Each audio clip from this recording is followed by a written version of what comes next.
Yeah, that was bothering me last night, so I just did not get like the greatest of sleep. But dude, when I was on the way over here, I was like, oh, dude, my body is physically tired. Yeah, like, bro. I'm sore. You gonna hit a lift today? No. Good call. That's right. Yeah. My Aura Ring literally flashed red at me and goes, don't lift. Like, don't work out. You will die. Yeah, you will die. No. I love how my Whoop or like our Garmin's or your Aura Ring, like whatever. It's like the alert that you get for stuff is like death is coming. It's like hey, it's not like, hey, you might want to think about. Well, I guess right there away. There are major signs of strain on your body. Yeah. I'm like, whoa. You will die tonight. I felt like this for a year. So what is going on? But like, does your Aura Ring get your skin temperature? Yeah. So my Whoop got my skin temperature. Is like, you might be getting sick. And I'm like, no, I'm sitting in the sun. No, I'm just like tanning. Your body was elevated 0.6 degrees last night. Dude. My dad just had the thermostat set too high. What are you talking about? I just put an extra blanket on. What's up, everybody? Welcome back to another episode of Redeemed Decisions. I am one of your hosts, Mylon Anderson, another host here, co-host Owen Sanders, and we are here for another installment of the Redeemed Decision podcast, where we believe that you are one redeemed decision away from a completely different life. Yes. And today is our BroTalk conversation. So excited about it. We've had a lot going on last month, and sorry, we just had a laughing attack before. Oh, man. That was so funny. Maybe we'll post that hard in a while. I know. Maybe we'll post that reel or something. We should. Before we get started in BroTalk, we just want to take a second to ask you, to urge you to rate, review, and subscribe. Specifically subscribe. We've noticed there's going to be a graphic that'll be pulled up here on the YouTube. But we've noticed that a lot of listeners that we have are not subscribing. So it helps us out a ton if you can subscribe. It helps us to get this message out. And so if you are listening in any capacity, we just ask that you'd share it, that you'd subscribe, that you review, and just continue to get this message out, because I know that we've had some feedback that a lot of people's lives are being changed by the content, which is so humbling. Obviously, that's why we put our content out, but it's super humbling. And we've been getting a lot of comments and some in-person interactions, which has been awesome. But we would love if you continue to share, because if it's affected you in a positive way, it might affect somebody else. And so you never know that you could be helpful in that. So we work really hard to make sure our content is helpful. And so if you could help us out on that, that would be amazing. But Owen, we've had a crazy month. Amazing interview with James. Amazing interview with the bigger picture. Loved this topic. Topic. It was so fun. I'm going to have you take it from here, because I need to sip for a coffee. My voice about that. Absolutely. We also just had Moment Youth Conference 2026. Let's go. So if we look a little bit tired, we're just coming off that. So what an incredible weekend that was. It was too, right? Yeah, amazing weekend. What is Moment Conference? Moment Conference is a youth conference held in the Midwest hosted by C3 Church in Ellsworth, but many churches take part in. How many churches on? Oh, man. Okay. Well, now you're quizzing me. Was it 7 this year? 14. 14? What the heck? Wait, 14 churches. 14 churches. 4 states. 4 states. Well, technically 5, because we had a kid fly in from Tennessee. Man. So, that is incredible. Pretty sick. It's incredible. Anyway. Moment Conference, where we just believe that one moment in the presence of God can change everything. And I think that is it's a shared spirit with this podcast as well, that just redeemed decisions. One decision can change your life. One moment in the presence of God can change your life. That's right. And it was incredible. It's 2 days. So it's Thursday afternoon, all day Friday, and then Saturday morning. And I mean, students' lives are changed every year, but leaders' lives are changed too. And it's incredible. So yeah, it's a super fun time to be together. So if you have also shameless plug, if you have students 6th grade to 12th grade, highly encourage it. It's in June every year.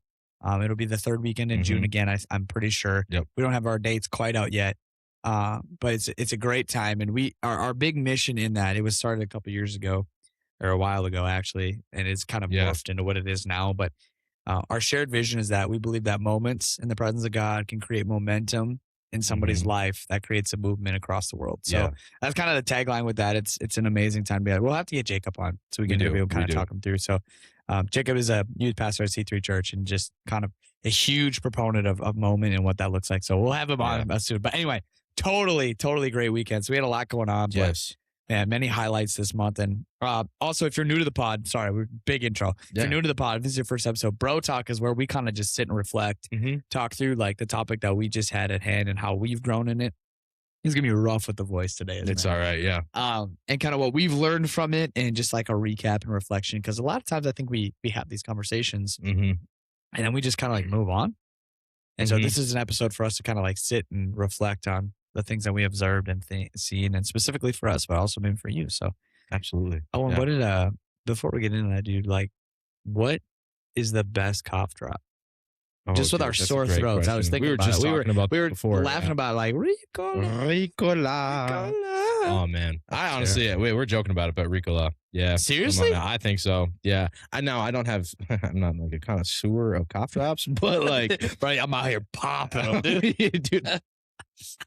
I'm a once a day kind of man, you know what I'm saying? Yeah, I'm a bag a day. Could you imagine? I feel like I get a stomach ache. Aren't they really bad for your teeth? I think they're bad for your teeth. I think, okay, here's the thing. I think they're just bad in general. Really? But they help your cough. That's fair. But do they help your cough, or is it a placebo thing? I don't know. I feel like the ones that are like fruity and taste good, exactly, that is not doing nothing. Actually, okay, I don't know if this counts because it's not a like cough drop, but it is those. Oh man, what are they? They're especially like worship teams all over the country. Oh, the honey things. Honey, yeah, the like popsicle suckers. Yeah, sucker things. Dude, those are insane. Man, those actually help though. Yes. I feel like the red one, Hall's red ones, they like burn. Yes, they burn and they don't help.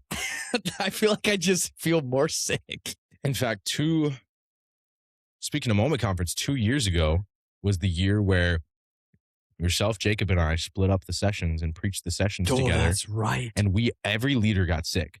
Oh, yeah, so we I all got the last session, the Saturday morning session I was preaching, and I was just worried I wasn't going to have a voice. Because Friday night, I literally had just, and your brother-in-law, Grant, the worship leader at C3, just came up to me and goes, bro, take this. That was the first time I had one of those. Helped me. I was able to preach. I was able to talk the rest of the day. It was fine. Then I got home and I was like very sick. But wasn't that the year too that all the worship team lost their voice? Yes. Like it was like everyone was gone. I don't know what it was, but like I think we just went so hard the first session and we just like had nothing. We also were all doing, that was the last year that like all of us were doing everything. Multiple things. Like not just small group. Grant was a small group leader. Okay. Grant, yeah. That makes sense. That's true. It's evolved a lot, but bigger picture, glad we've divided exactly kind of those roles. Divided, conquered. It's amazing. Yeah, dude. So yeah, we studied Jeremiah 29, 1 through 14. 1 through 14. Yep. We talked about the leadership nugget of building and breaking, that we all have decisions to make that can build us and break us. Yeah. And then we interviewed James. Incredible, man. And wow, I mean, I've had the pleasure of getting to know him over the last, I would say realistically, last 6 months. Yeah. Ever since he got out per se, or no, he's been out for a while, but he went to the Ellswood campus and he started to come after young adults. And man, I had to like sit in my car for a little bit after that conversation and just like take it all, like drink it in. Cause it's like, you know, you and I were raised very differently. And so to like hear that, it's like, wow, like God is for everyone out there. Like, I just want to sit at the camera for a second. God is still moving. Yeah. And it doesn't matter where you're at in your life. Like it can look completely different. Yeah. Like your one moment, one decision of saying yes to Jesus. I mean, we're Christians. We are unapologetically Jesus lovers. But like, you are one decision away from a completely different life. If anybody embodies what a redeemed decision can do, it's James. It is James Relander. I mean, wow. Like, what a conversation. What was your like biggest takeaway from it? Just in sitting Truthfully, I think it was the conviction that I like you just said, we grew up very differently than James. I thank God every day that I have the family that I have. I thank God every day that I was raised in church, and that, yes, that, you know, came with, just because you're raised in church, just because you have a good family, yes, that doesn't mean that you don't face some hardships, that life doesn't get hard sometimes. Doesn't mean doesn't mean you're a Christian either. Truly. True. Absolutely true. And I think, for me, I think it was the conviction of going, there have been times where I've been mad at God for way less. Yeah. For way, way less. And so it's pretty convicting when someone looks at you and goes, with all the loss he had, with all the things that he's had in his life, and he goes, man, I just love the Lord. And you go, wow, okay.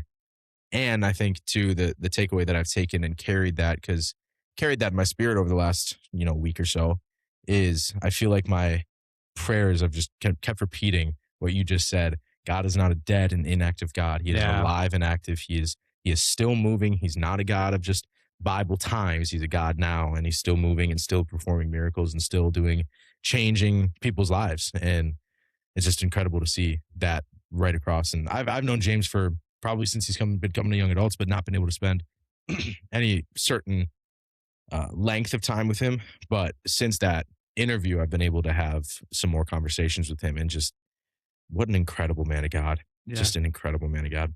Oh yeah. And he's just getting started too. I mean, it's very evident that there's a call in his life, and just so grateful for him and just his boldness and his humility to tell that story. And like, yeah, I mean, God can change anything. I think that's the thing that's been convicting for me. Not even convicting as much as like, I'm like, okay, like, we try to ask on this episode, like, what is like the one redeemed decision you have, or the one redeemed thought, or the one redeemed really anything. And I think for me, it was just a reminder that like, God's not done yet. Yeah. God's just getting moving, and he's just, doesn't matter where you come from or what you've done. Like, he can use anybody and any time. And just like, it's so evident that he is. And it's incredible that your lives were tied from way back. I mean, dude. Sister's funeral. And I didn't know that going into it. Like, it's incredible. I didn't realize that until like my dad Pastor Matt had talked a little bit about it a while ago. And I was like, wow, like, I guess I never realized that. Cause I mean, at that time I'd never met him. I don't even remember. Right. So, but yeah, it's just like, yeah, I mean, the other thing that I like in that, like, of what we've learned was like, just the reminder that what God can do in a moment can undo decades of trauma. Yeah. Decades of sin. Like what God can do in one moment can unwrap, can unravel, can take brokenness and make it whole. That it's been there forever. Like, God can change everything. Yeah. And it doesn't and I think that's why there's such a, like, the bigger picture thought of like, that's why I think the enemy, we're preaching a little bit today. That's why I think the enemy attacks moments so much. That's why I think the enemy attacks people going to church. That's why I think that like, if the devil could do anything, he makes the things that are godly seem weird, seem non-existent, seem distant, seem like they cease.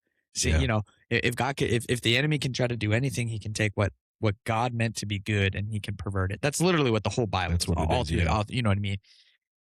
And so I just laugh a little bit at that, in the sense of like, for me, it's like, of course, like, there's such a fight. Yeah. That conversation was a fight. Yeah, it was. It absolutely was. Not between us, but there were so many things that were happening. There's so many things that happened after where we're just like, overthinking and all that. And it's like, it's so interesting. And then I would like, we've gotten more feedback on that conversation than any of the other ones. And the other ones have been great. It's not absolutely. It's zero shot at any of that. It's just like, but it seems to me, it goes back to what a pastor said to me a while ago. Like, when you're doing something right, there's usually a fight. Yep, exactly. And I think that was key of that conversation. So, well, there were multiple moments where if we were not to pat ourselves on the back, because it wasn't us, it was the Lord moving through us. But if we weren't bold enough to just push forward and continue going forward, there were multiple moments where this entire conversation could have been derailed and not ever uploaded. Oh yeah.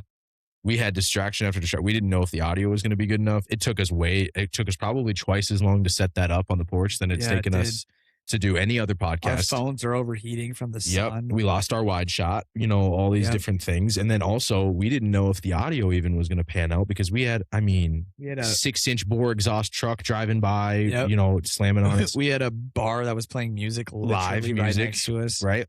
And all of that stuff. Noise canceling. Thank God for noise canceling. Come on. Yeah. But we had all those things. And then that's not even to speak of the spiritual side of it, of like us going, man, is this the right, like, oh, I don't know about this. Is this, and the turnaround time for it, was a day. And so we were figuring all this out, whether or not it's like, okay, we either pull the trigger and shoot this and go, or we don't. And we don't get a podcast up on this week. And we decided to pull it. And James was so great. Like, talk about grace and mercy. And he just was like, you know what? Yeah, let's do it. Like, he goes, I feel so good about this conversation. And since then, he's had I was talking to him this weekend because he served at Moment Conference this weekend. Yeah, he did. Did an amazing job, and was able to spend some time with him. And he just like, it was just so cool to see. He goes, yeah, I had this person come up to me and say like, that podcast was amazing, and that your story just blessed me. And he goes, I didn't know my story could bless people like that. Oh yeah. And it's just incredible to see the people, young and old, to go, man, that's an incredible man. And so, heck yeah, just so cool.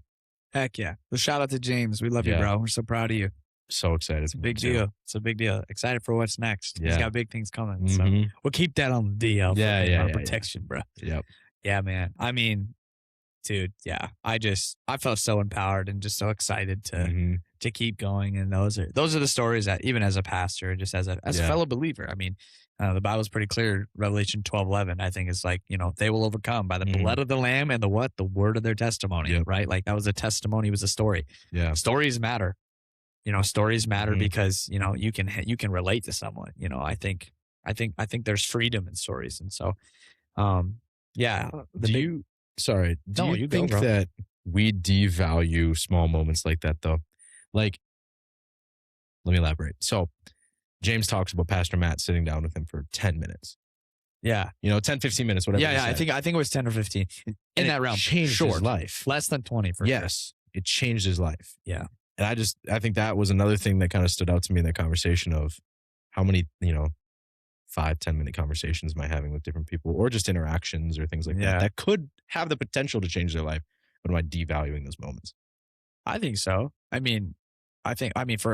Pastor Matt and James, it was like a little bit more formal because you had to Pastor Matt talked to me about the process. Like you have to hey, I want to go to this. And then it's like to get to a 15-minute conversation, there's like a whole ordeal. Yeah. But I do think outside of that, I do think that oftentimes, if we're getting deep, I do think oftentimes that God sends somebody to interrupt us in our path. And even if it is a 5-minute interruption, we devalue that interaction completely, or it's a nuisance to us. And so what could be help or assistance for someone else and us, we just move past it for sure. I mean, going back to what we just said earlier, one moment of prayer. 15 minutes. 15 minutes is not a long time. It's not. However, what I will say, I'm a runner. 15 minutes, people run 3.1 miles in that time. Yeah. There's a lot of distance that can be covered in a short amount of time. Wow.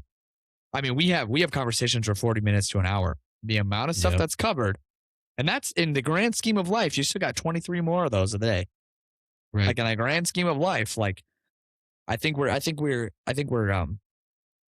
our whole podcast is based on that one person might have a moment, right, from our conversation. So I think to now processing, because I'm a verbal processor, your question, Owen, I think we do devalue small moments because we are so worried maybe about the big moments or about other things in the day that we neglect the thing that could be right in front of us. Yep. I think that's a great question. Dang. Yeah, I think so. Yeah. I feel convicted as not even just as a pastor, but as just a man of God who wants to fulfill his commandment of spreading his gospel and spreading the love of Jesus. And but we have, with strangers too, you go with friends, we have plenty of moments where I think when I'm golfing, I've had life-changing conversations on the golf course. Heck yeah, dude. I've had life-changing conversations in a car driving somewhere to a restaurant. It doesn't matter. Taco Bell. But we have no, not Taco Bell. Restaurant. All right, no holy conversations going on at Taco Bell. Right. Actually, there is on the way to Taco Bell because you're interceding for yourself. Every time you walk, Lord bless this food. Please don't let it hurt me. I feel like every single time I've gone to Taco Bell, I get a Crunchwrap Supreme. And every time I order it, I might as well just say, I'll take a stomachache, please. I'll take ongoing diarrhea. I'll take a 48-hour headache. All right. Dude. Then you get the Baja Blast. You're like, that'll wash it down. That'll help me right away. That's going to cure that headache for sure, Also, there's a hot take. And I want you to finish, but if you go to Taco Bell before 10 p.m., you are freaking nuts. Okay. Thank you. Okay. Thank you. And shout out to all of the people I've had that conversation with. Okay. Yes. We're going to clip this and I'm going to send it to them so that they are. Yeah. And if we get in trouble for it, cool. But if you go to Taco Bell at noon, what are you doing, man? Dude, how that place is open still is beyond me. Anyway. It is good. But anyway. But if I'm going to a Taco Bell it's or anywhere, it's 11 p.m. Dude, it's 11 p.m. And it's fourth lunch. or fourth meal. Oh yeah, for sure. It's a long night. I interrupt you. No, little moments, driving to a restaurant. Okay, driving to a restaurant, but even though with strangers. So you're at a Taco Bell, you have a 2-minute interaction with someone who probably just gonna no shade at Taco Bell, but why are we just clowning? We're clowning Taco. We do this all the time. McDonald's. Okay, we got to stop. Taco Bell, I love you. Go ahead. But even just you think of your waiter. Okay, you're sitting down for dinner for 45 minutes maybe, and that waiter probably comes to you 3 or 4 times, and you have a chance. In fact, kind of my aunt challenged me in this, and I've tried to do this over the last year, but we were you and I went on a vacation together with our family last year. We did. And we went to a restaurant, and I think we had, an hour conversation with our waiter. So worried that we were actually going to get him in trouble because he wasn't doing his job. That's right. And it happened simply because my aunt just asked a question. It was like, hey, did you hear about this over here? Yep. And then we just flowed. And that guy was actually we talked to him about the Lord for a second. We talked to him about his life. I felt that he felt uplifted and encouraged from that moment. And we could have very easily just gone, yep, I'll take this and thank you. And I feel like I do that way too much, where I can go, I need to sit and slow down in the moment sometimes. And I'm so worried about ministering to the people at my church, but am I as worried of noticing the small things in people's lives? Maybe the guy who's not smiling or the girl who's not smiling and just saying have a good day. Like those kind of small moments that have the impact and the same impact that Pastor Matt had with James to completely change your life in those small moments. Right. Yeah. Well, I think you just said ministering to people in my church will define ministry. Because I think if we reduce, especially as pastors, young pastors, if you limit or downgrade ministry or dumb ministry down to just preaching, don't be a pastor. Yeah. Go do something where you're in front of people and you're leading people in public speaking. Absolutely. That's important. But if you reduce pastoring down to preaching, you've missed it. Yeah. And you're never gonna grow a church 100%. And you're never gonna be able to shepherd the people, because ministry is the 5-minute conversations. Ministry is just stacking chairs with people. That's what ministry is. And I think that's one thing. Love my education, love where I got my bachelor's and all that. But I think that's one thing it's really hard to teach in a classroom. Yeah. Is the heart of ministry and the heart of loving people. Right. And the heart of the 5-minute conversation, because it's never convenient. It never is. Pastor Matt actually shared this Sunday that sometimes going to the jail feels like such a burden for a couple reasons. One of them being that some people you're talking to are definitely got some stuff in there that needs to get out of there, and you're not actually having a conversation with them. That's a whole different podcast for a whole other time. Yeah. But it's never convenient. But it goes back to a little bit what Alex Huber joined us for a Moment Conference. Pastor Alex Huber, one of a great friend of both of ours now. Yeah. Great friend of mine. And he spoke, and maybe you'll see him in a couple of weeks. Who knows? Maybe you'll see him. But he preached a message on Friday morning. And he talked about the woman at the well and how one of his first points was Jesus had to go to Samaria. Well, in that story, to get to where he was going, he actually physically, logically didn't have to go to Samaria because it was actually out of his way. Yep.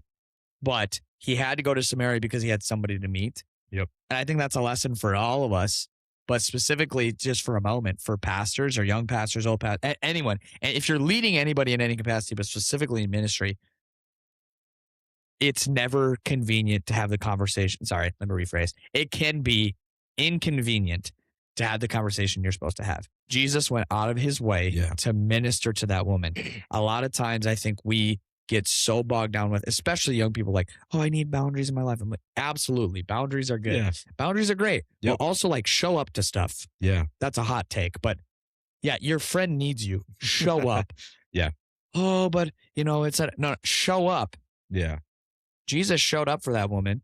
And I think that in the kind of your question, I love this question. It's 5 minutes might be very inconvenient for you. Yeah.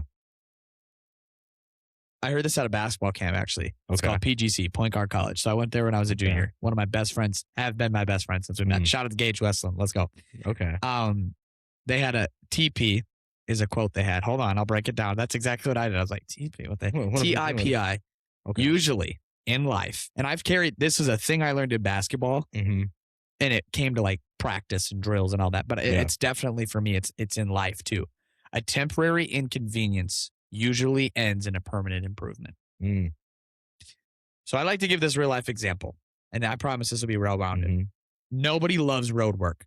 No, nobody likes construction on the roads. Nope. We have it in Hudson right now. It's Hudson, Wisconsin. It's terrible. Yeah, it's really bad. It's so hard. There's lanes reduced. And as an engineer, I couldn't imagine trying to do that because it's over a bridge. It's horrible. It's awful. Nobody likes that. No. But everybody likes a finished road. Yep. And what's on the other side of this road construction is a finished paved road that's smooth, that keeps my tires on the road, that doesn't pop them, all of that. Everyone likes that. Yeah. But nobody likes the temporary inconvenience. But there will be a permanent improvement. And obviously that analogy breaks down because the road will break. But more in the sense of nobody likes working out. Everybody likes a better, more fit body. Yeah. Nobody likes taking time, like actually sacrificing time to do certain things. But everybody loves, especially as a parent now, when your daughter smiles at you because they know who you are. Yeah. Temporary inconvenience usually ends in a permanent improvement. That 5-minute conversation will be a temporary inconvenience for you that you'll forget about tomorrow. For sure. But for that person in their life or for your life, if God has something for you, because he usually does, it'll end in a permanent improvement. So I guess like in that, like we can never miss those moments of interruption. Yeah. Well, I mean, it's the bigger picture. It's the heart of the bigger picture of what we're talking about. Because it's callback. I see you. I see you, Pastor O. Oh, come on now. I'm shaping a message right now. Come on, baby. We just got a book that we're writing right now, actually. Yeah. Because we're obviously masters. We have 13 episodes on it. So. Did you know? Sorry, this is a side tangent. Hey, did you know that most podcasts end within, I think it's 7 episodes? Really? Not us, baby. Not us. We still going. Come on, why not us? But we'll be done next week. This is See you next time, y'all. No, I think it is the bigger picture. I mean, I talked about it last on the interview. I just used the analogy of the skyscraper. Like, it's very easy to get our eyes fixed on the skyscrapers in life and not the many, many, many houses around it. And the bigger picture is looking at everything, the skyscrapers included, but the other houses as well. Yeah. Like you use ministry as an example. I think the skyscraper ministry is, or at least in church ministry, is the preaching. Or if you're a worship leader, it's what you're doing on the stage. But shout it even to the worship leaders. Right. Hey, your 90% of your job is not on the platform. Come on. Not on the stage. I think you need to say that again for everybody. Ministry is what? Ministry is 90% not on the platform. Come on. Okay. I'd say even higher, but like probably 95. It's probably 95. Because even as a worship leader, you need to be praying and interceding and all these things when no one is watching. Yep. And I think it's pretty evident to anybody who's, it's not like you've been around the block more than I have, but like barely, but like I've been around a block. One. You're on the next corner. I'm just up the road, bro. But in the little bit of time, I think you can tell. It's pretty. You can tell when someone is speaking, and they may even be speaking truth, but there has been no prayer life to back it up, and worshiping, but there has been no relationship with Jesus to back it up. And I think when you hear that, it muddies the truth because you're hearing truth, but then you go, but the person speaking the truth is not really aligned with what they're saying. And I think when we minister to people, if I'm so worried about the bigger, in what humanity would call the bigger picture of, I need to preach to the 50 students, and I'm not worried about the one student or the one person that I'm actually trying to speak to, or the one person who's come up to me with a horrible day, and I'm not spending 5 minutes just trying to like make them feel encouraged. I think that's it, not to like boost your ego, but I think that's what you're so incredible at, Mylan, is like over the years, I've seen you preach to big rooms, small rooms. I've seen you preach to youth. I've seen you preach to adults, but then also I have had many, many moments where it has been just you and I, and you took the time out of a busy schedule to go, hey, dude, I see something. I know you're not okay. Tell me what's going on. I want to pray with you. I want to help you. I want to encourage you. And when that happens, and that is what creates the relationship, so that the skyscraper actually has the foundation of all the other things. And so, sorry, but that's it. Dude, the skyscraper has the foundation of all the, dude. I might use that next week, bro. Dude, come on, use it. Yeah. Also, I've stolen so many things from you. Just want to throw. Take them. Here's the other thing about that with preaching. is a hot take. For people that say stuff like, oh my gosh, they plagiarized that sermon. Bro. Yeah. Everyone does. It's from the Bible. It should be plagiarized. Well, no, I'm kidding. No. I guess what I'm saying, I'm like, I've seen people troll online. They're like, yeah, dude. And I'm like, I want to say like, yeah, they probably talked about it. Yeah. Also, most preachers that I've ever met were like, take it, please, take it. If they don't hear me, I want you to see it. If it's helpful, take it. Like, take it. I'm like that. But now, granted, it is good to give, like, you shouldn't take. Yeah. What I'm not saying is that you say, like, oh, I came up with this. I like to always say, I might not even give that person personal credit sometimes, but like, I heard a preacher say, yes, or like, I heard a pastor say this, or I think that's good. But like, we have to, like, I mean, come on. You and I both love like comedians and comedy and stuff. Dude. And they talk about that a lot because they'll get like, dude, I heard this guy make that joke. And he's like, it's about my wife. Everyone's made a joke about their wife. Exactly. Everyone's made a joke about their family. Exactly. Everyone's making a joke about, Exactly. And I do think that also, along with that, poking hole in our own thought. Well, we're not saying go plagiarize. That's not what we're saying. Plagiarism is saying that you took something as your own. That's not what I'm saying. What I'm saying though is that, like, dude, I don't care if you say that you took it or you didn't take it or what. I don't care. Just like go help somebody, you know? Because even with the Bible, like quoting scripture, I'm not going to say, dude, get this. This is really smart of me. Yeah. Iron sharpens iron. That's my original thought. No, that's from the Bible. Exactly. So, Everything I've ever used then could be considered. Absolutely. It's all from the Lord anyway. Absolutely. In that, also God makes us creative. So like think outside the box. Yes. That's okay too. Like you don't need to repackage somebody else's sermon. No. Like God's giving you a word for your region, for you right now. Whether you're a preacher or not, like don't take. No one can be Owen Sanders. No one can be Milo Anderson except for us. No one can be insert your name. So that's a whole different thing. Gosh, we're getting off on this. And learn. What were we even talking about? I don't know. But I love this because we've talked about this before as well. Like learn from other people, but don't be yourself. Like what you're saying. Correct. I've learned preaching things from you, but I shouldn't be copying your preaching style. I should be using my own. Do your thing, I learned dude. My dad's my pastor. And he makes fun of me all the time because I'll say things and he goes, oh, yeah, I heard that on a podcast from so-and-so. You're like, dang it. But then I was like, man, I said, speaking of the plagiarizing thing of seeing someone go, oh, you took that from, I'm like, dude, I just heard that my entire life. Team Jesus. Yeah. Josh Howerton. My dad goes, you got that from Josh Howerton. I'm like, I've never heard Josh Howerton say that. Yeah. Team Jesus. I've just heard a ton of people say Team Jesus. So I'm saying Team Jesus. Also, shout out to Josh Howerton and the Live Free podcast. If you're at a place you're like, okay, I don't know where to believe, like what does the Bible say about this or politics or stuff like that, the Live Free podcast, we have no relation to them, but just want to say, like, great resource. Shout out. Use this Live Free podcast. It's an amazing tool. What were we talking about? We're talking about skyscrapers and engineering and foundations. I'm lost. I don't.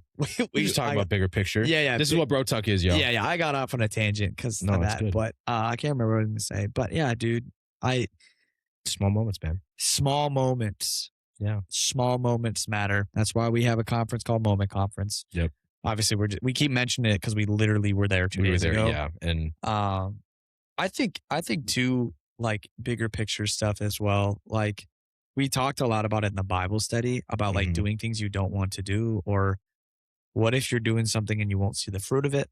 Right, like a whole generation. That's tough. It is, but I do think. Okay, Aiden the other day. Yeah. I don't know. I think this was an Instagram post or something, but she was like, hey, do you think babies look like old people? And I was like, what? And then she goes, because I saw a post and it was like, God lets you see your baby as a baby and as an old person because you won't grow old with them. Did you make me cry? And I started bawling. Yeah, of course you did. What I mean by that is like, someday Eloise is, oh shoot. Yeah, come on now. I'm all right. Someday, my daughter's going to be a grandma. Mm-hmm. And she's going to have a life built of small moments. Yep. And of fruit. And she's going to marry somebody. Well, I will definitely hopefully see that because she's going to got to go through me, which isn't a very high wall, but like, come on now. I can fight. That's right. Yep. You can scrap. I can scrap. Anyway, I don't know why I'm planning on fighting anybody, but what I'm saying in that is like, she's going to have kids. Yeah. And her kids are going to have kids. Mm-hmm. I probably won't see her kids have kids. Probably not. No. I probably won't. I'd have to be 100 because my great grandma just died at 100. Yeah. And she was able to see like 4 or 5 generations, which is crazy. That's insane. But like, I probably won't be able to see her kids have kids. And there's going to be a legacy, of that. And I pray that what has been passed down to us, I mean, we're 3rd generation. Yeah. Not only preachers, but Christians. Yep. Right? We're 3rd generation. Yep. Your grandpa, my grandpa. Yeah, I'm 3rd or 4th or something like that. In that realm. I guess what I'm saying though is like God has been faithful though. He has. And I pray that our kids see that. But it's like, we may not see the fruit of that, but we're still planting seeds. And that's what God asked that generation to do.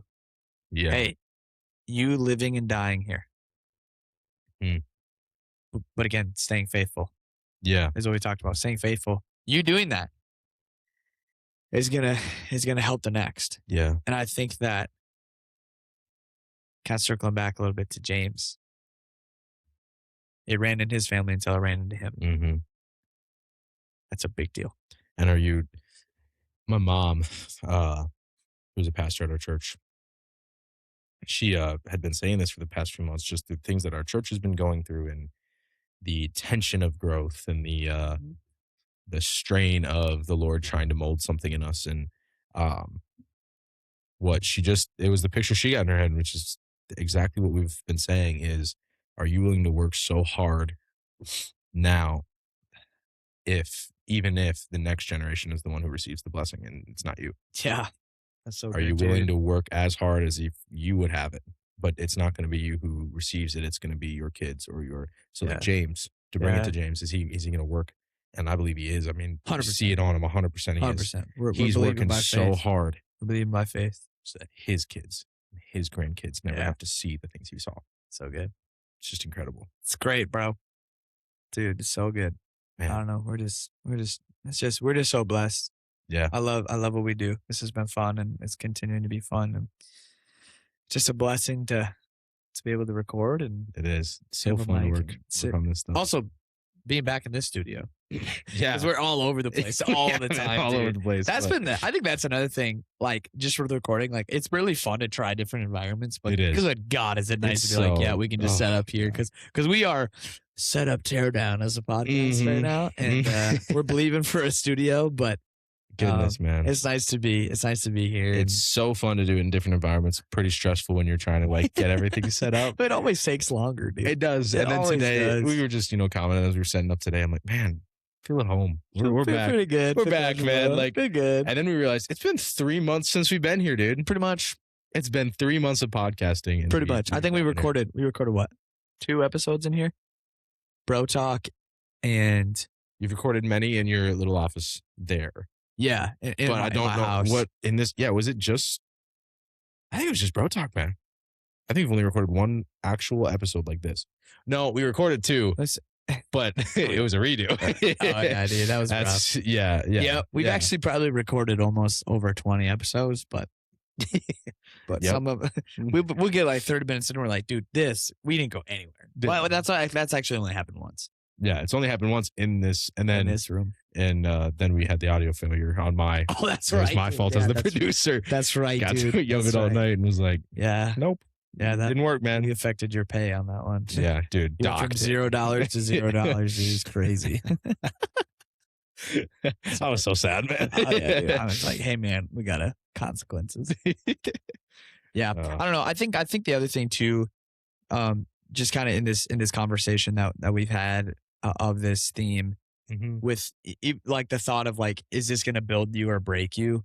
And the perspective of that, like I do think that something that I've been challenged into and just been thinking a lot about is like, yes, every day we have to make like decisions and choices and like that will affect our future. But some of them's like, okay, like I feel like I always come back to brushing my teeth for some reason. But like the decision is, okay, am I gonna brush my teeth or not? Yeah. Well, if I don't make this decision, eventually down the road, like if I don't brush my teeth today, it probably won't really affect me that much. I'll just have bad breath. Yeah. But like eventually down the road, like my teeth are going to rot. Yeah. Right. So like I even think of like, we kind of just talked about something with like our podcast and the future of it. But like certain things are like, yeah, like, okay, hypothetically, like we might get more money right now, more views for this. But down the road, we could be chained to something that we don't want to. And then all of a sudden, you know, and I just think like, I think that's the other thing too. Or like maybe something happens to you. It wasn't even your fault. We talked a while back about like hardship and struggles, like like self. I did something to get in here, but hardship is like something comes at you. Yep. Is that going to build you or break you? I'll share this personal example. Aiden and I, our first year of marriage, first year of marriage was really hard, actually. We had a lot of stuff happen to us that was difficult. And like, for example, we've shared this with people. Like, you know, all in all, we've been blessed. We're so grateful. We're still together. We're stronger. But like relationally, enough is happening because you're you're trying to figure out how two individuals become one. Like that's hard in itself. But then like a month after we got married, our car broke down, and then both of our cars ended up breaking down. Like I think it was 5 times in total. And it wasn't like, oh, I need a new wheel. It was like everything, like thousands of dollars in fixes. Yeah. And then a lot of close people to Aiden, her grandmother included, passed away very suddenly. Yep. And so for our first 6 months of marriage, it was like boom, boom, boom. And then, you know, like just thing after thing after thing. And it felt like a little bit like Job, where it was like before the next person finished their sentence, another thing happened and another thing. And so it's like, we're trying, and then her dog ended up passing away. And then it's like all this stuff. And so we're just like, her and I are, and I know that like for some people listening, might be like, that ain't nothing. I'm like, yeah, like your heart is not my heart necessarily. My heart is not yours. So like there's room for all of it. Right. But I just remember like we were trying to figure out how to be married. And so it's like our first month of being married, it was like, okay, how do I, you know, have my needs, but then also be with my grieving wife / like, okay, we got to make the finances work and this and this and this. And then it was just like a lot of stuff happening over and over and over again. And every time, think about this, we got to the point with our cars that every time I'd get in the car, I'd be anxious and I was so worried it'd break down that I didn't even want to drive anywhere. Yeah. Like it was awful. We blew an engine. Like it was crazy. And so anyway, but it was like every single one of those moments I had the choice. And I'm not saying that I personally made the right choice. A lot of it broke me. But I forgot to say this on the leadership nugget, and I want to bring this up. So like most of the time when it comes to those moments, and Aiden and I are better for it, and this will wrap up. I'll bring this section to it. It's all going to make sense. I asked the question of the leadership nugget, like, are you going to let moments build you or break you? Well, that's kind of actually a two-edged sword because a lot of the moments that do break you end up building you up.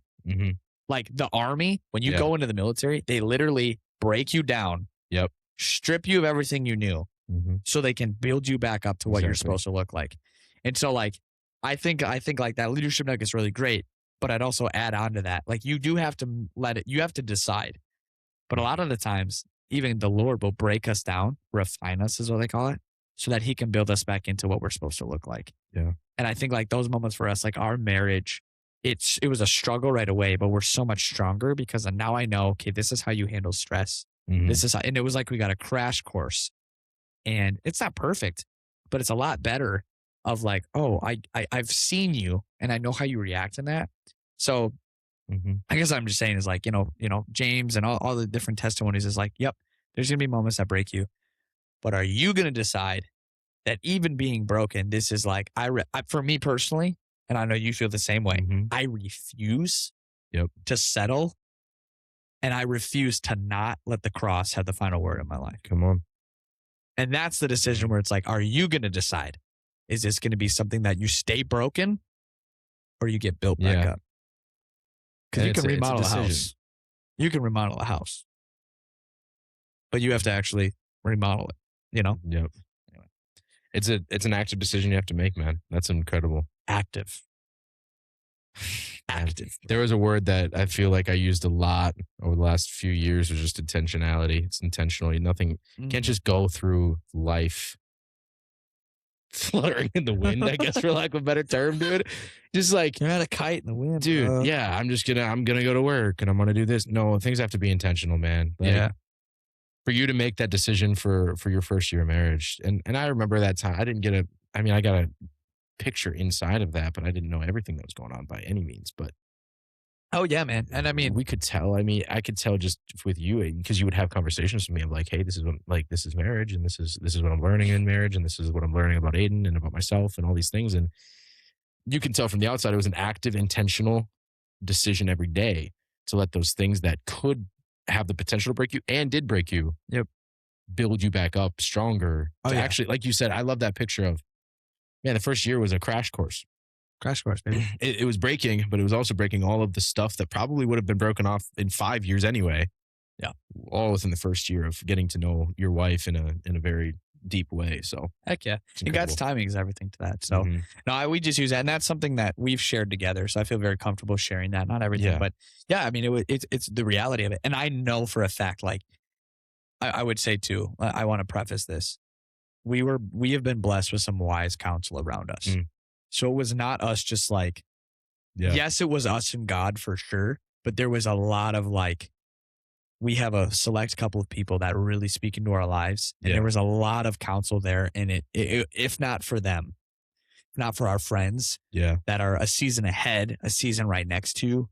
Because you always need people in your life that are ahead of you, beside you, and like we call it upline, sideline, downline, right? You always need all of that. And so because of our upline friends and a lot of our sideline friends, like there's no way we'd still be standing. I truly, like, there was so many moments where it was like, is this what we want? Right. Like it's not for the faint of heart. No. Like, but it's so like, yeah, anyway, we're getting way off. But anyway, it's BroTalk, right? We're good. But it's just like, just it's looking hard, back. But it's worth it. Looking at the bigger picture. Oh, someone might say. Call back. Call back. Yeah, we get paid for this. But yeah, I mean, looking at the bigger picture, it's like, I think that's the other thing too about the bigger picture is you don't realize that there's something bigger until usually after it happens. And so that's where, but we should be challenging that like, duh, God's got this all in control. Right. God's got this all, as my friend says, it's really hard to trust the plan if I don't know the planner. But bro, who said that? He's really smart. Yeah, super smart. No, he's not. Yeah, he is. Come on. Super cool. Wears glasses and a hat from Coque Elach. That's in Hawaii. Good morning, Hawaii. Good morning, Hawaii. Dude, I was blasting that song a couple weeks ago. My family was annoyed. Like, really? They were like, hey, dude, you don't need to blast that in the morning. So I was like, but it wakes me up. Dude, there is 2 songs from Hawaii. One of them was from Aiden and I's honeymoon, and it's called Whiskey Doesn't Work. Yeah. It's so not Christian, but like, dude, I play that when I work out, and I'm just like, And then there's another one called Fly Away. Spread your wings and let the rhythm of the thunder just to fly away. Dude. Because the truth is the only one that another one's that not that Christian. Yeah. It's the one that's looking at you in the mirror. Oh, suck on what's we were cooking dinner with the girl who shall not be named. I was cooking dinner with. Yes. We're going to keep that forever. We're keep that forever, dude. The one that shall not be named. The one shall not be named. We were cooking dinner with my family, and I was playing them, and I was just I was being weird. And she's like, what is going on? And I was, there's a song that it's called Ehu Girl. Ehu. You're my pretty little Ehu girl. I don't even know what Ehu means, bro. I really hope it's not an. I really hope. Please forgive us if it is. I'm going to look this up after and cut it out if it is. Just means like, dude, what if it was like something crazy like chubby or something? I don't know. Like, it's terrible. You're just like, for the girl that won't be named, you're just like shouting.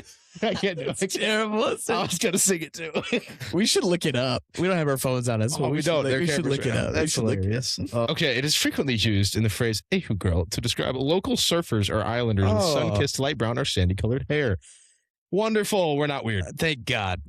We're still weird, but not like that weird. I mean, we're weird enough. But dude, you remember the moment conference room? Don't be weird. Number 1, don't be weird. No, number 1's be cool. Be cool. Number 2, don't be weird. Don't be weird. Number 3, have fun. Well, we nailed that. That's right. Well, I again forgot what we were talking about. But I'm dying. No, dude, that's good. I just think like, we I feel like just way more comfortable just be chatting. If you don't want to listen, cool. If you made it to this point, this is just fun. Welcome. We're just having a blast. In conclusion, as a pastor say, rise with me as we close. Also, just want to let you know for everyone that like goes to church, if you hear a pastor say, "As you stand with me," that's just to give you false hope. That's going to be over soon. In every church. In every church. Specifically Pentecostal roots. Like, yeah, you're there for another. If you sit down, it's disrespectful. 10 minutes is a blessing. Yeah. Just get your knees ready. Like, get ready. You might do some stretches. Yeah. Don't lock your knees. Yep. Rule number 1. That's right. In the moment, it may feel hard. In the moment, it may not make sense. Yeah. In the moment, you could be in a jail cell. Yeah. And then you look at the bigger picture. And just remember that I remember what we were talking about. You can't trust the planner. Yeah. The plan if you don't know the planner. Yeah. So Owen said that, and it just really stuck with me because it's like, I think a lot of times we don't even want to look at the plan. We just want to blame the planner. Yeah. For like sure. We're like, forget the plan at this point. It's your fault that nothing's working. Yeah. And it's like, hold on a second. I don't think you're seeing the right plan. Mm-hmm. Are you looking at the plan at all? Because if I look through scripture about the plan, it doesn't. At the end of the day, it's never my plan. No. It's always his. And as well, the planner's pretty good. Yeah. He always provides a place of redemption. He always has things. He's always like 7 billion steps ahead of you. Yep. And I think that's the beautiful thing about the Bible is that our God wants to get to know us and be with us so that we can understand who the planner is. So that when the plan doesn't make sense, we don't have to rely on the plan. Alex Suber said something. Pastor Alex said something that Aiden and I were just talking about literally today is like, if God is your source, then everything else is just a resource. And when you get those two things switched and you put your resource as your source, it'll never make sense. But if God is your source, you're good. Yeah. And because we believe it is a living, breathing word, it's meant for every season of your life, not just one. Because anyone who's experienced this knows when you go back to the word and you read something again that you've read your entire life and it means something completely different to you or adds something to it. For sure. It's meant for every season of your life. And that source is Pastor Alex also said that source was a living spring of water. Yeah. It wasn't a dead source. So good. And when it's living and breathing and the word of God is living and breathing, you can fall back onto it no matter what season of life you're in, whether it's, we talk about seasons of life, you're a little bit ahead of me and you have people a little bit ahead of you. You have your down line, your sideline, your upline. Well, when I'm 55 and have however many kids and when I'm 70 and have grandkids and when I'm, all the word is still going to have to be my source. And it's still going to be living and breathing life into me the same way it is as at 22 or 23. Well said. Well said. Yeah, that just made me think of something like, what is the one common denominator about every season of your life? In order for you to live, you have to have breath. Yep. So, physically. So then, in a spiritual realm, in order for you to live, you have to have breath, the breath of God, and food. And his word is the bread of life. So, bro, that is a sermon series. Anyway, Owen, what is, I want to ask you this last question. Yep.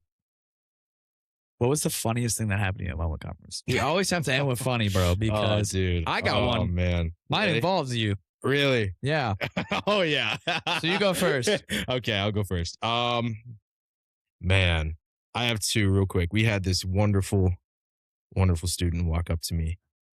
And he just says, he just looks at me and he goes, he's a little, I'm looking down at him and he goes, Owen, I am having a lot of fun right now.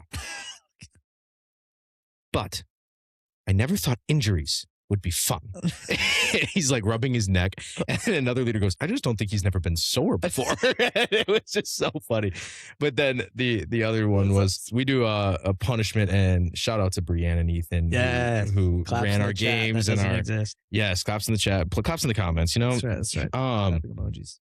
They did phenomenal this year, and I was just talking to them. We do punishments for our leaders. So, if your team loses, a leader gets brought up and then you have to do a punishment that's usually not very fun. And every year, it is for some reason known that I get the worst punishment every single year. I've been waxed. I've eaten. I have eaten hot baby food. Like that's a day old that was left out. Day old left out. They forgot to put it back in the fridge. It was left in a tech booth where it was just like festering, steaming. I've had other things. I've made dog food. I've done a bunch of wild stuff. had to dance last year to a worship song called Oceans, which is about the slowest song you could possibly imagine. Dude, he crumped his little weird fellas. Yeah, it was pretty weird. I got tired of it, so I had the students shout out, front double bi. I'm like doing bicep poses, and then I did the splits, which I didn't know I could do. So I don't think I really did it. I looked pretty cool. I don't know. And then this year, every other punishment I've had to play up a little bit, to like just a make it really. Oh, I took hot sauce for this guy one year because he was allergic to it and he couldn't have it. There was tree nuts in it. I know, but then I have took a nut it. allergy. Yeah, I get that kid. Yeah. All right, leave me alone.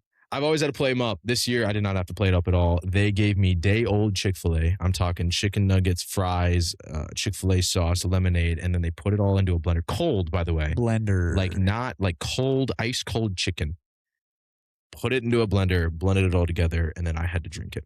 And he did. I'll give him that. He did sell out. He gave one more sip too, and it was. I guess they weren't sips; they were drinks. They were because they were gonna have me do it through a straw, and I thought it'd be funnier on the camera if I did it drinking like without the straw. And so I had some like 3 good gulps, and it was bad. Like he gagged. It was awesome. So bad. So those were my funny experiences moment. But what was yours, Mike? Well, I was gonna share what you just shared on the last one. That was pretty good. Oh, okay. I think the Chick-fil-A, the day-old Chick-fil-A. Yeah, I think my other funniest moment was Alex Huber was preaching, and he was like letting us know that he's from a church that they talk back. Like preach it, like come on, all right then. Mm-hmm. Like the preach back. You preach back to him. Yeah. He hit us with preach it, white boy. Mm-hmm. And that was said a lot. Said a lot. It was pretty funny. So that was pretty great. I don't know. There was just a lot of moments. There's a lot of fun stuff that there was a moment. So shout out to Christian and Christian's wife, Holly. Oh, dude. I felt so bad. We're just trying to set up this certain thing, and we recorded a podcast. Yeah, we recorded a podcast. Right, so you'll see in a little bit. So we were trying to set this up, and I felt so bad because it was, Aiden had texted me, I think the morning. Aiden and Holly are friends of ours. Yes. Well, Aiden's my wife. Holly's a friend of Aiden's, and they are pranksters. Very much so. Very important content. And Aiden had texted me early in the morning, hey, Holly and I want to prank Mylan, and I need your help. I go, okay, great. Well, I'm down. Well, then she's like telling me the timeline. I'm going, nope, that's the same timeline that we were going to be recording this podcast. She goes, no, that's fine. That's fine. We could even do it during the podcast. And I know. Is that why you were being weird? But I was like, do we record now? Yes. And you're like, because then Beth Rabel, this makes sense, who's awesome. Director. She comes up to me. She's one of the directors. She's the camp mom. She comes up to me and she's like, hey, you need to stall. I'm like, bro. If I stall Mylan right now, he's gonna punch me in the mouth. Like, actually, low key, yes. I was starting to be like, dude, what is taking so long? I know. And so I'm like, Aiden, you gotta get. And so I'm like, Aiden and Holly, I'm stressing. I'm stressing, dude. I'm like, let's get this going. And so Holly and her son are getting dressed for this prank, and my job. Important caveat: Holly is Christian Lars, who is on the podcast. Yes, wife. Yes. And I am trying to, my goodness, I am trying to get this thing going. And so I'm across the parking lot going, let's get it going, like hurry up.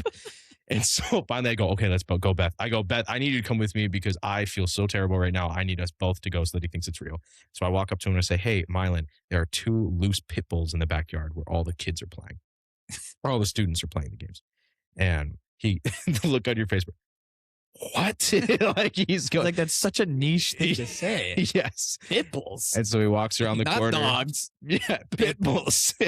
He walks around the corner, and Holly and her son are dressed up as Pitbull, as in Mr. Worldwide. Mr. Worldwide 305. And I was just thankful to the Lord that your reaction was one laughing because I was like, oh my goodness.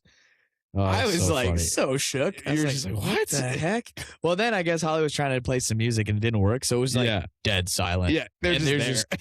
And I told Holly later, I was like, okay, so this is what makes it funny. And this is what we'll end with. Yeah. So when I saw him, I couldn't tell it was Holly right away. And I literally, this is my first 2 thoughts. I said, well, that's a weird looking dude. And then I was like, how did you get past the safety team? And then I'm like, oh, literally I was like, oh God, who is that? I'm like, oh, and I put it together, and then I saw Aiden. It was great. So anyway. Dude, if anyone was going to get stopped by the safety team, it was Pitbull. A guy who looked like that, dude. What's up, Mr. Worldwide? It was incredible. It was an great, incredible bro. weekend, man. Well, It's been a great time. Thanks for joining us. If you've been with us, again, rate, review, subscribe. Let's pray it out, dude. Let's pray it out. It's been a great time to be together. Lord, we love you. We praise you. We thank you for the fact that you are always a God who has a bigger picture in store, that your plan is so much bigger than we could even imagine, and that you're a God that is always weaving your story through. And God, we're just so grateful for your son that you sent for us so that we might have an opportunity, a chance at salvation and a better life, not just a blessed life, but a better life, a more redeemed life, a life that is filled with your goodness. Lord, we thank you for James and his story, and that you always had your hand on him no matter what. And we use that and we take that as a reminder that you have your hand on us as well. And God, we just thank you that you're writing a beautiful story. We thank you that your goodness is forevermore. And God, we're just so blessed to be a part of what you're doing. We pray that this conversation helps somebody as we keep rolling through what we're learning. And God, we just pray for anyone on the other side of these microphones, God, that you'd bless them, that you'd be with them, that you'd keep them, Lord. And that you'd make your face shine upon them, Lord. And God, we're just so grateful that you're still moving, that you're still doing things that only you can do. And Lord, we just pray that you continue to bless us, to anoint us, Lord. And we are just so grateful for who you are and what you're doing. And God, we know and we hold true to it that we really are only one decision away, one redeemed decision away, one different choice away from a completely different life. And that's the grace that you give. Lord, we give you all the honor, all the glory, and all the praise. In Jesus' name, amen. Amen. All right, y'all. We'll see you next time on Redeemed Decisions. Peace out.